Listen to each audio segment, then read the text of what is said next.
이 사회는 수평적인 사회가 아니라 수직적인 사회를 나도 모르게 만들어가고 있구나 라고 하는 것을 보게 되었습니다. 그래서 나이나 재산, 지위, 학벌 여러 가지 부분들을 서로 비교해 보면서 내가 조금만 나와도 우월한 마음을 딱 가지면서 상대방을 알로 보기 시작을 하더라는 겁니다. 그렇지 않습니까? 이것을 보고 우리는 뭐라고 얘기하는가 하면 수직 사회에서 느끼는 우리들의 마인드, 마음이다 라고 이야기를 해요.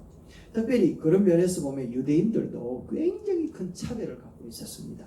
하나님을 잘 섬기는 유대인들이었음에도 불구하고 사마리아인들, 이 사람들은 돼지보다도 못하게 여기는 사람들이었어요. 굉장히 차별을 했단 말이죠. 또 이방인들은 천국이 떳떳하게 데피는 데에 불쏘시개로 쓰는 민족들이 바로 이방인이다. 이런 정도로 생각하는 그런 아주 차별과 차이, 수직관계의 사회를 만들어가는데 어떤 사람이 바로 유대인들이었습니다. 그런데 참 놀라운 것은 예수님이 하나님의 아들이라고 이야기를 하면서 이 땅에 오셔가지고 당신의 제자 12명을 세우는데 예수님이 먼저 가서 지위에 높은 위치에 있는 사람, 힘이 있는 사람, 능력 있는 사람들을 제자 삼은 것이 아니라 오히려 예수님의 제자들 출신들을 보니까 어부 출신, 그리고 세리 출신, 또 열심 당원들, 이런 사람들이 제자가 되어 있더라는 겁니다. 그러니까 사람들이 예수님을 보고 하는 말이 어떻게 죄인하고 같이 밥을 먹노? 어떻게 사람이 어떻게 저런 세리와 같은 사람하고 같이 지낼 수 있노? 그거 보니까 예수님 당신도 죄인 아닌가? 라고 할 정도로 예수님이 그렇게 제자를 삼아가더라는 겁니다. 그런 모습들을 보면 예수님이 참 희한하다 싶은데 예수님의 제자가 되었던 이 12명의 그런 자기들의 신분, 자기들의 지위, 자기들이 정말 어떤 위치에 있는지 알아야 되는데 예수님을 따르다 보니까 자기도 모르게 저들끼리 막 싸우는 겁니다. 내가 높다, 내가 더 낫다, 내가 예수님과 더 가깝다 라고 하는 것들로 저들 안에도 막 싸우고 있더라는 겁니다. 이야, 참 재밌죠. 자기 출신이 어부 출신이고 세리 출신이고 사람들이 보기에도 죄인과 같은 출신들인데 저들끼리 안에서도 서열 경쟁을 하고 있고 높낮이 자리 잡기를 하고 있는 것을 보게 됩니다. 그러니까 왜 그럴까? 왜 제자들은 예수님을 따라다니면서도 유독 그런 모습으로 서열 경쟁을 할 수밖에 없었을까 하는 것을 보니까 아직도 이 제자들은 자기들이 살아가는 이유가 뭔지를 모르는구나. 왜 사는지를 모르는구나. 왜 제자를 삼는지 그 이유에 대해 가지고 한 번도 생각해 본 적이 없었구나 라고 하는 생각들이 들더라는 겁니다. 우리도 마찬가지입니다. 예수님을 믿고 신앙생활을 하지만 내가 왜 예수님을 믿게 되었는지, 하나님이 내게 믿음이라고 하는 것을 선물을 주셔서 하나님의 자녀 삼으신 이유가 뭐냐라는 거예요. 그것을 우리가 깨닫지 못하면 우리들도 교회 안에서 자꾸 서열 경쟁을 하는 거예요. 자리 다툼을 하는 거예요. 그래서 내가 높고 네가 낮다 하면서 자꾸만 다툼이 일어나는 이유가 바로 거기에 있다라는 겁니다. 지난주는 우리가 마땅히 예배자가 되어야 된다. 영과 진리로 성령의 인도하심을 받아 우리가 영으로 계신 하나님 앞에 신령과 진정으로 나아가는 사람이 되어야 된다라고 말씀드렸죠. 날마다 순간마다 성령의 도우심을 받으면서 우리가 진리 가운데로 몸부림치며 살다가 그 사람이 주님 앞에 나와 예수님을 만날 때 이게 바로 예배가 되어진다라고 말씀드렸습니다. 그리고 예배라고 하는 게 뭔가 하면 하나님과 인간의 관계에서 맺어지는 언약과 같은 것이다 라고 말씀. 그래서 예배를 통하여서 맺어진 그 언약을 다시 한번 더 확인하는 시간이라는 거죠. 하나님은 뭐가 되시고 주군이 되시고 우리는 뭐가 되시고 하나님을 사랑하는 자녀가 되고 이 관계를 회복하는 자리가 바로 예배다 라고 말씀을 드렸습니다. 그래서 오늘은요, 그런 예배 드리는 자가 마땅히 또 어떤 자세로 살아가야 될 것인가, 섬겨야 된다 라는 것을 우리가 다시 한번 생각해 보면 좋을 것 같습니다. 여러분, 섬겨야 된다, 섬겨야지, 섬김이라고 하는 단어를 우리가 들어보면 어떤 생각이 드는가 하면 마음이 깨름직해집니다. 맞지 대형아 그죠? 네. 잘 섬겨야 된대 라고 이야기하면 난 나이가 몇 살인데 나이도 섬겨야 되나 이런 생각이 든단 말이지. 이 섬김이라고 하는 얘기를 들어보면 솔직히 부담이 된단 말이죠. 누구라도 섬김을 받고 싶고 또 누구라도 더 높은 자리에 올라가고 싶은 것이 인지상정이란 말이에요. 그런데 예수님은 느닷없이 와가지고 섬겨야 된다, 낮아져야 된다, 종이 되어야 된다 라고 이야기를 하는 것을 보니까 도무지 이해가 되지 않아요. 이해가 되지 않아요. 오늘 본문 말씀에 보면 예수님의 제자들도 그랬던 것 같아요. 그런데 예수님의 입장에 있어서도 굉장히 마음이 우울하셨겠다라는 생각이 들어요. 왜냐하면 한번 보세요. 우리가 읽었던 본문 말씀의 처음을 어떻게 시작을 하는가 하면 예수님이 이제 예루살렘에 들어가 가지고 모진 고초를 당하시고 십자가 달려 죽을 것이라고 예수님이 이 얘기를 했어. 그리고 난 다음에 제자들과 함께 예루살렘으로 들어가고 있는 중이거든요. 이제 우리 들어가자 라고 하면서 들어가고 있는데 근데 제자들은 뒤에서 하는 말이 무엇인가 하면 내가 높은 자리에 있어야지, 내가 더 가까이 있어야지 하면서 서열 경쟁을 하고 있었다라는 거예요. 그래서 이 이제 제자들의 모습을 보면서 예수님께서 그 제자들에게 묻는 거예요. 이렇게 묻는 겁니다. 한번 읽어볼까요? 시작. 선생님이요, 무엇이든지 우리가 구하는 바를 우리에게 하여 주시기를 원하나이다. 아멘. 이렇게 이야기하고 있단 말이죠. 예수님은 이제 예루살렘에 들어가서 죽으려고 가시는데 이 제자들은 예수님의 뜻과는 안 것 없이 한자리 하면서 자리 다툼을 하고 이기적인 욕망을 막 드러내는 겁니다. 지금 로마의 압제를 받고 있고 종교 지도자의 지배를 받고 있는 상황이니까 그거를 혁명을 일으켜가지고 우리가 높은 자리가 되고 우리가 다스리게 해주세요 이런 뜻이거든. 자기가 다스리겠다라는 거예요. 이런 이야기를 하니까 예수님이 돌아보면 야 누구 뭐 무슨 그 다툼을 하노, 누구 말하는 거 먹고 누구 다툼의 주제가 뭐고 뭐 이런 식으로 물어보니까 이런 말을 하는 겁니다. 예수님, 선생님, 우리가 구하는 바를 우리에게 하여 주기를 원합니다. 이런 얘기를 하고 있습니다. 3년을 따라다녔습니다. 이제 일주일 후면 예수님이 돌아가시거든요. 아직도 정신 못 차리고 있다는 겁니다. 이들이 따르는 이유가 무엇인지 분명히 보여지죠.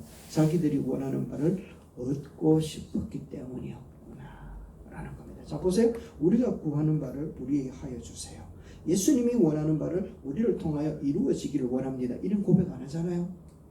우리를 위하여서 내가 구하는 것 내게 들어주세요 라고 이야기를 하고 있다는 겁니다. 그러니까 야 너에게 그러면 무엇을 하여 주기를 원하느냐 이렇게 물어요. 그러니까 이제 37절에 이렇게 얘기합니다. 같이 한번 볼까요? 시작. 주의 영광 중에 우리를 하나는 주의 우편에 하나는 좌편에 앉게 하여 주옵소서. 혁명 정부가 들었으며 예수님의 나라가 이루어지면 한자리 하게 해달라고 청탁하고 있는 겁니다. 그러니까 이것을 다른 제자들이 들었어. 이야기하는 모습 보세요. 시작. 10제자가 듣고 야고보와 요한에 대하여 화를 내거늘. 왜 화를 냈을까요? 아, 그렇지. 나도 이 말 하고 싶었는데. 맞죠? 내보다 선수쳤다. 이래 되는 거야. 이 나이도 어린 놈이. 그죠? 내보다 뒤에 온 놈. 이렇게 되는 거야. 그러니까 화가 나가지고 막 하는 겁니다. 그러니까 이제 예수님이 돌아보고 어처구니가 없는 거, 어처구니가 없는 거, 이거 묻고 싶은 생각이 들지 않겠습니까? 그런데 가만히 한번 더 들여다보세요. 예수님이 바라보는 이 제자들의 마음이 어떤가 하면 바로 우리의 마음일 수 있다라는 거예요. 이 말을 다시 이야기하면 이런 이야기입니다. 예수님의 능력을 이용해서 내가 한자리 하고 싶다는 거예요. 다시요. 예수님의 능력을 이용해가지고 내가 뽐내고 싶다라는 거예요.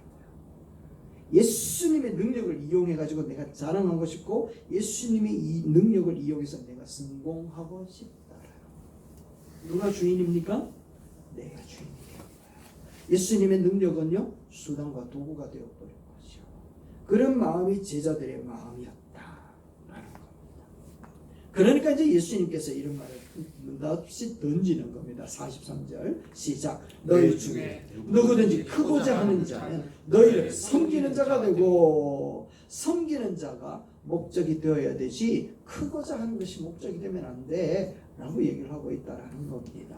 그래서 오늘 우리가 하나님 앞에 예수 그리스도 믿는 믿음의 성도들이 되어가지고 마땅히 어떤 자세로 신앙생활을 해야 될 것인가 하는 것을 우리가 바라보면서 이전까지 있었던 우리들의 모습들이 이제 여기서 청산해야 될 필요가 있다는 거죠. 자, 그렇다면 예수님께서 말씀하시는 섬기는 자가 되고라고 하는 이 말씀 속에 있는 섬기는 자라고 하는 것을 이루기 위해서 우리에게 필요한 게 무엇이냐? 그 첫 번째가 뭔가 하면 세상의 논리를 기준에서 벗어나야 됩니다. 큰 소리 한번 읽어봅시다. 시작. 세상의 논리 기준에서 벗어나야 합니다. 42절 말씀인데 이렇게 얘기를 하고 있죠. 예수님이 시작 그들을 가까이 불러 이렇게 말씀하셨다. 너희가 아는 대로 세상의 통치자들은 백성을 권력으로 지배하고 고관들은 세도를 부린다. 아멘. 세상의 통치자들은, 세상의 권력을 가진 사람들은, 세상에 힘이 있는 사람들은 그것을 가지고 백성들을 뭐하는가 하면 지배한다, 군림한다라는 겁니다. 그리고 그 세력을 가지고서 다른 사람을 부려먹는다라는 것을 얘기하는, 누가? 세상은 그렇다라는 겁니다. 그런데 너희는 그렇게 하면 된다 안 된다? 안 된다. 그래서 무엇을 버려야 된다? 세상의 논리의 기준을 버려야 된다 라고 얘기를 하고 있다라는 겁니다. 너희는 그러면 안 돼. 우리가 살아가고 있는 이 시대는요, 세상의 지배 논리를 우리에게 보여주는, 어떤 논리를 가지고 있는가 하면 꼭대기층으로 올라가려고 하는 개미 군단들이 열심히 행하고 있는 모습과 같다라는 거예요. 이것을 우리는 피라미드 구조라고 얘기를 하는데 이런 구조를 갖고 있습니다. 꼭대기 한 사람을 위하여 아래에 있는 수많은 사람들이 존재하는 이유, 바로 여기에 있다는 거죠. 그래서 이 피라미드 구조에서 꼭대기에 올라가기 위해서 아래에 있는 계층의 사람들은 피를 말리는 경쟁을 하고, 그리고 이 사람들을 짓누르며 올라가려고 하는 몸부림을 친다라는 거예요. 그리고 이거를 우리는 다시 얘기하면 약육강식 동물의 세계라고 얘기를 하는 것이죠. 이 세계에는 과연 사랑이 있을까? 이 세계에는 배려가 있을까라는 거예요. 그렇지 않다라는 거죠. 그렇다면 이 피라미드의 구조와 같은 사회의 모습들은 언제부터 이루어졌을까? 그것은 바로 에덴 동산에서 쫓겨나게 되어진 아담의 가정에서부터 시작되어졌습니다. 가인이 아벨을 처단하고 하나님 앞에 이 가인이 쫓겨나죠. 쫓겨나던 이 가인은 두루 다니면서 성을 쌓기 시작을 합니다. 그리고 그곳에서 자기의 힘을 가지고서 지배를 하고 군림하게 되어지는데, 그 대표적인 사람 이름이 누군가 하면 라멕이라고 하는 사람입니다. 그 사람이 어떻게 군림했는가 한번 볼까요? 시작. 라멕의 아내들이여 내 말을 들으라. 나의 상처로 말미암아 내가 사람을 죽였고 나의 상함으로 말미암아 소년을 죽였도다. 아멘. 라멕은요, 힘과 권력을 가지면서 무소불위의 위치에 있었던 거예요. 그러면서 사람의 생명을 존중하기보다는 하찮은 존재로 자기가 존재하기 위해서 한 가지 원료로서 사용하고 있었던 게 바로 라멕이었다라는 거예요. 아래 사람을 향하여서 배려 전혀 없었던 것을 이야기하죠. 오히려 그 사람들을 악용하면서 그들에게 군림하는 위치에 서 있었던 게 바로 라멕, 피라미드 구조의 상위 계층에 있었던 사람의 모습이었다는 겁니다. 힘만 있으면 성을 쌓고 하나님처럼 되려고 하는 게 바로 죄 가운데 거하는 사람의 모습이었다라고 이야기를 하는 것이죠. 왜냐하면 다른 사람들을 임의로 주장하고 또 권세를 부리고 싶은 그런 욕망 때문에 그렇다. 그런데 사탄은 이거를 정말 교묘하게 이용을 합니다. 그래서 내한테 절해라. 그러면 내가 네가 갖고 싶은 모든 것을 주겠다. 성전 꼭대기에 예수님을 데리고 올라가서 그렇게 요구했던 것처럼 우리를 향하여서도 이렇게 얘기합니다. 내게 절해라. 그러면 출세, 성공, 명예, 돈, 모든 것들을 다 줄게 하면서 꼭대기 층에 올라가도록 스카이 캐슬에 살게끔 하도록 인도하고 있다라는 겁니다. 그런데 이곳에는 아까도 말씀드렸지만 이해와 배려가 있을까요? 없다라는 거죠. 그런데 여기에 우리가 도취되어 가지고 계속해서 그것을 쫓아가는 교회 안에 구조도 그렇게 되면 된다 안 된다? 안 된다라는 거예요. 왜냐하면 그 속에는 아버지의 사랑이 없기 때문에 그래. 요한일서 2장 15절 말씀이 그 말입니다. 시작. 이 세상이나 세상에 있는 것들을 사랑하지 마라. 누구든지 세상을 사랑하면 아버지의 사랑이 그 안에 있지 아니하니. 아멘. 아버지의 사랑이 그것이 있대요 없대요? 없다 얘기를 하고 있다는 겁니다. 그러니까 아버지의 사랑, 아버지의 용서, 배려, 이해, 그 용납한 오래 참음 이런 것들이 있을 수가 없다라는 거예요, 세상에는요. 그런데 우리는 자꾸만 그 세상 가운데에서 높은 자리 계층을 향해 올라가려고 하는 그런 욕망들이 우리 안에도 계속해서 일어나는데, 아까 말씀드렸잖아요. 제자들에게도 예수님의 꽁무니를 따라다니면서 늘 그 마음을 품고 있었던 거예요. 오늘도 우리 교회 내에 그런 모습들이 있으면 된다, 안 된다? 안 된다 라고 얘기를 하고 있다라는 겁니다. 교회 안에 성도들조차 세상의 것을 더 얻기 위하여 하나님을 이용하고 있는 거예요. 그래서 그거를 사랑이라고 하는 것으로 포장을 해가지고 하다가 어느 순간 사회로부터 성공이라고 하는 열매가 딱 따게 되어지면 우리는 그게 진짜 믿음 좋은 행동으로, 그게 정말 하나님 앞에 신실하고 거룩한 것이라고 자랑하게 되어지더라는 겁니다. 그러다가 실패가 찾아오고 어려움이 찾아오면 어떤 결과가 나타나는가 하면 하나님을 향하여 한숨 쉬고 하나님을 향하여 낙심하고 원망하는 자리에 가버리더라는 거죠. 하나님의 사랑은 세상의 것에 둔 적이 없음에도 불구하고 우리는 세상의 것을 취하면 하나님의 사랑받았다, 세상의 것을 취하지 못하면 하나님 앞에 버림받았다, 낙심하는 이것을 우리들에게 보여주고 있다라는 거예요. 하나님의 사랑은 세상의 것에 둔 적이 없는데, 헨리 나우맨이라고 하는 교수님이 계셨습니다. 이 사람은요, 하버드 대학 교수직을 그만두고 특수시설의 장애인들을 섬기기 위해서 이제 그 학교에 가게 되었답니다. 주위에서 하는 말이 이렇게 얘기합니다. 왜 그 많은 명예와 보수를 버리려고 하십니까? 차라리 후학들을 양성하는 게 좋지 않겠습니까? 라고 이야기하니까 하는 말이, 오르막길 인생은 성공과 칭찬에 가려서 예수가 보이지 않았다. 이제 나는 낮은 곳에서 예수를 만날 것이다 라고 얘기를 하더라는 겁니다. 한번 다시 한번 읽어볼까요? 시작. 오르막길 인생은 성공과 칭찬에 가려 예수가 보이지 않았다. 이제 나는 낮은 곳에서 예수를 만날 것이다. 맞습니다. 교회 내에서 우리 성도들의 의식 속에서 세상의 성공 논리, 피라미드 구조 속에서 높은 위치로 올라가려고 하는 그런 신앙의 기준, 이 논리를 이제는 과감하게 버려야 될 때라는 겁니다.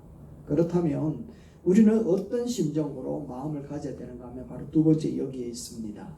하늘의 기준, 시작. 하늘나라의 참된 기준을 세워야 합니다. 마가복음 10장 43절 44절인데 시작. 너희 중에 누구든지 크고자 하는 자는 너희를 섬기는 자가 되고 너희 중에 누구든지 어뜸이 되고자 하는 자는 모든 사람이 종이 되어야 하리라. 아멘. 여러분, 누가 섬기는 자가 되고 싶은 사람이 있겠습니까? 종이 되고 싶은 사람 또한 없을 겁니다. 그런데 예수님은 섬김을 받고 싶고 주인이 되고 싶은 우리들의 모습 속에 하나님 나라의 기준이 다르다라는 것을 다시 한번 얘기해 주고 있지 않습니까? 그죠? 하나님 나라는 사랑으로 섬기는 자가 되어야 되고 복음으로 종로로 되어야지 된다라고 얘기를 하고 있다라는 겁니다. 왜 주님은 이런 어려운 말씀을 하였는가 하면 이게 바로 창조 원리이기 때문에 그래요.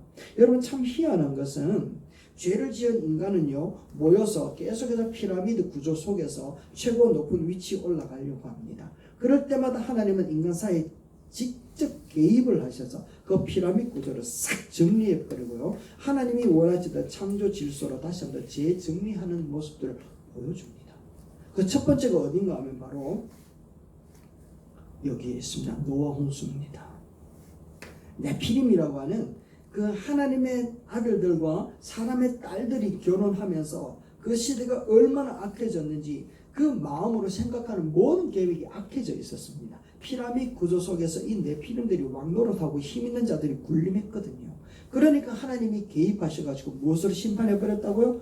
물로 싹 심판하면서 그 피라미드 구조를 싹 정리하면서 새롭게 하나님 나라의 사랑으로 섬기는 그 창조 질서 속에 있는 모습으로 재리셋해버리더라는 겁니다. 그 사람이 누구였습니까? 노아였습니다. 그리고 두 번째는 바벨탑. 바벨탑을 쌓으면서 하나님처럼 높아지려고 했잖아요. 이게 피라미드 구조 속에 있는 최고봉의 자리거든요. 그런데 하나님이 개입하셔서 바벨탑을 무너뜨리시고 하나님은 아브라함을 세우셔서 섬기는 사람으로 재설정을 해버리시더라는 거죠. 그리고 세 번째는 잘 나와 있는 것처럼 애굽에서 이 파라오, 이 이집트 피라미드, 이게 진짜 피라미드 구조지 않습니까? 그 속에 있었던 파라오를 어디에다가 수장시켜 버렸습니까? 물에다가 수장시키지. 물에다가 확 집어넣으면서 하나님이 다시 싹 리셋하는데 그 사람이 누구였는가 하면 모세를 통해서 일을 하셨던 거죠.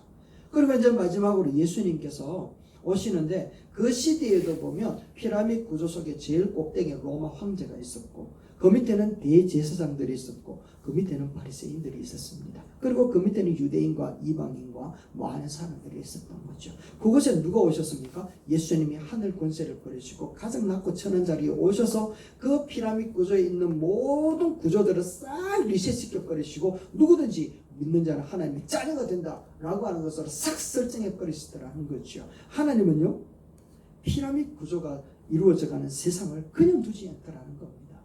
혹 우리 마음 가운데 나도 모르게 조금 더 높은 위치에 올라가기 위하여 예수 그리스도를 도구화시키고 있는 삶의 모습이라면 하나님은 어쩌면 우리 삶 속에 찾아오셔서 싹 다 리셋시켜버릴 수도 있다라는 거예요. 그런데 우리가 예수 그리스도 믿는 믿음 안에서 다시 한 번 더 하나님의 말씀을 들으면서 마가복음 10장 45절에 있는 것처럼 이와 같이 고백한다면 시작. 인자가 온 것은 섬김을 받으려 함이 아니라 도리어 섬기려 하고 자기 목숨을 많은 사람의 대속물로 주려 함이니라. 아멘. 섬기려 하고 라는 겁니다. 우리도 다시금 우리가 섬기는 자리를 지켜낸다면 섬기기 위하여서 우리의 모든 삶을 집중해낸다면 섬기는 것을 우리가 삶의 방향으로 수정한다면 하나님은 우리를 향하여 정말 기뻐하시며 하나님의 뜻을 나타내실 줄로 믿습니다. 그래서 세 번째 우리가 보고 싶은 게 바로 이 말입니다. 어떻게 섬기는 자에서 크게 될 수 있냐, 종의 신분에서 어떻게 어둠이 될 수 있냐, 이게 하나님의 역사라는 겁니다.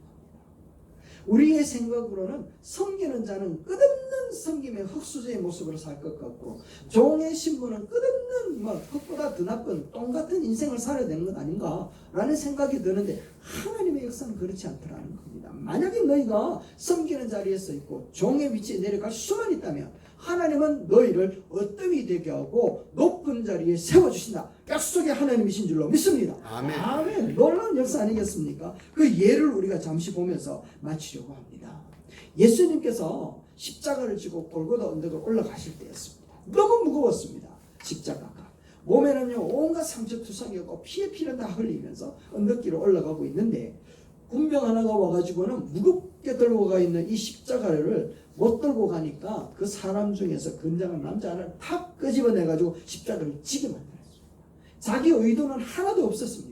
느닷없이 로마 군병한테 끌려가가지고 십자가를 대신 져야 되는 위치에 있게 되었던 거예요. 그 사람이 누군가 하면 이 사람이었습니다. 읽어봅시다. 시작. 마침 알렉산더와 루포의 아버지인 쿠레네 사람 시몬이 시골로부터 와서 지나가는데 그들이 그를 억지로 같이 가게 하여 예수의 십자가를 지우고 죽었다라는 거예요. 느닷없이 끌려가게 되어졌는데 그런데 놀라운 사실은 로마서 16장 13절 말씀에 보면 그 사람의 아들의 이름이 나와요. 읽어봅시다. 시작. 주 안에 택하심을 입은 루포와 그의 어머니에게 문안하라. 그의 어머니는 곧 내 어머니니라. 아멘. 좀 전 말씀 보여주시겠어요? 좀 전 말씀에 한번 보세요. 그 사람이 누군가 하면 보세요. 루포의 아버지 구레네 사람 시몬이라는 겁니다. 아버지가 십자가를 졌어요. 그의 아들은 누군데? 루포라고 하는 사람이라. 아버지가 느닷없이 십자가를 지는 그 섬김에 끌려가게 되어진 그 한 사람의 그 섬김의 모습이었는데 그의 아들이 누구라고요? 로마서 말씀에 보니까 나오죠. 주의 안에서 택하심을 입은 루포. 놀라운 역사지 않겠습니까? 섬기는 자리 억지로라도 끌려가면서 십자가를 지는 섬김의 자리에 갔더니 그의 아들이 주 안에서 택함받은 아들의 모습으로 거듭나게 되어지는 역사가 나타나더라는 거예요. 그런데 그걸로 끝나는 것이 아니라 그의 어머니, 루포의 어머니는 아까 그 구레네 사람 시몬의 부인이겠죠? 그 부인조차도 내 어머니다 라고 하면서 바울이 어머니처럼 섬기는 사람의 모습이라는 겁니다. 여러분, 우리가 섬김의 자리에 있으면 하나님이 어떻게 역사하실지 모른다라는 거예요. 그리고 또 사도행전 10장에 가보면 백부장 고넬료가 있습니다. 이 사람도 백부장이었음에도 불구하고 경건한 마음으로 온 집으로 더불어 하나님을 경외하고 백성을 많이 섬겼거든요. 근데 그곳에 성령의 임재함이 나타나더라는 겁니다. 그 역사함을 통하여서 이방인에게로부터 복음이 흘러가는 정말 교두보와 같은 그런 역할을 하게 되어진 게 바로 고넬료였습니다. 고넬료의 섬김을 통하여서 하나님의 나라의 복음의 확장이 확 이루어져 나가게끔 하나님께서 크게 만들어 버리더라는 겁니다. 섬김은요, 우리가 알지 못하는 놀라운 결과를 일으켜 내더라는 것이죠. 아브라함이 그렇게 살았고, 요셉이 그래, 모세, 여호수아, 성경에 나오는 많은 사람들이 참으로 섬김의 자리를 지켜가더라는 겁니다. 테레사 수녀를 가까이 하는 사람마다 그녀의 인격에 감동을 받습니다. 그래서 한 사람이 질문을 합니다. 수녀님, 당신은 잘 사는 사람, 평안하게 살아가는 사람, 그리고 높은 자리의 삶을 살아가는 그런 사람들을 바라볼 때 시기심이 안 생깁니까? 이런 삶으로 만족하십니까? 섬김의 삶에 내가 이래 살아도 되나? 라고 하는 그런 마음의 생각이 들지 않습니까? 라고 물어보니까 뭐라고 이야기하는가 하면 이렇게 얘기합니다. 허리를 굽히며 섬기는 사람에게는 위를 쳐다볼 수 있는 시간조차 없습니다. 라고 얘기를 하더라는 겁니다. 여러분, 우리가 주님 앞에 서는 날 주님이 우리에게 뭐라고 물으실지 생각 한번 해보세요. 네가 몇 사람을 거느렸느냐? 네가 어깨에 힘을 주고 폼 주면서 사는 삶이 얼마나 행복했느냐? 이걸 묻는 것이 아니라 이렇게 묻습니다. 너는 몇 사람을 섬겼느냐? 그리고 너의 삶에 얼마나 섬김의 향기로 가득 찼냐? 라고 물으실 거라는 겁니다. 누군가는 이렇게 이야기합니다. 인생은 테니스 경기와 같다. 서브를 잘 하지 않으면 이길 수가 없다. 라고 얘기합니다. 어제 그거 누굽니까? 탁구 신여빈 보셨습니까? 정말 잘하지 않습니까? 그죠? 나하고 한 게임 하고 싶었던 사람이었는데 상대가 안 되겠지만 영광이지 않겠습니까? 이 탁구는 무엇으로 시작되는가 하면 서브로 시작되지 않습니까? 서브를 얼마나 잘하느냐에 따라서 3구, 5구 내 공격에 성공을 이루더라는 겁니다. 경기의 승패의 결정은 테크닉, 기술에 있겠지만 그 테크닉, 기술의 시작은 서브에 있다는 겁니다. 마찬가지로 이 인생의 승패는요, 섬김, 서빙을 얼마나 잘하느냐에 달렸다는 거죠. 그래서 잘 섬기는 사람은 잘 사는 사람이라고 할 수 있습니다. 잘 섬기는 사람이 이기는 사람이라는 겁니다. 그래서 하나님은 반드시 그 섬기는 사람을 높여주고 어뜸에 되게 하는 날이 반드시 오게 될 줄로 믿습니다. 아멘. 우리 성지교회는 그 가능성이 참 많을 것 같아요. 섬김의 여지가 너무 많지 않습니까? 그죠? 그래서 우리가 어떤 사람이 되어야 마땅할까라는 이 질문 앞에 우리는 섬기는 사람이 되어야 마땅함을 고백하면서 하나님 나라의 사랑과 배려가 있는 올바른 기준을 가지고서 다른 이웃을 섬기는 모습으로 살아가는 작은 그리스도인으로서는 여러분 되시기를 주의 이름으로 축원합니다. 아멘.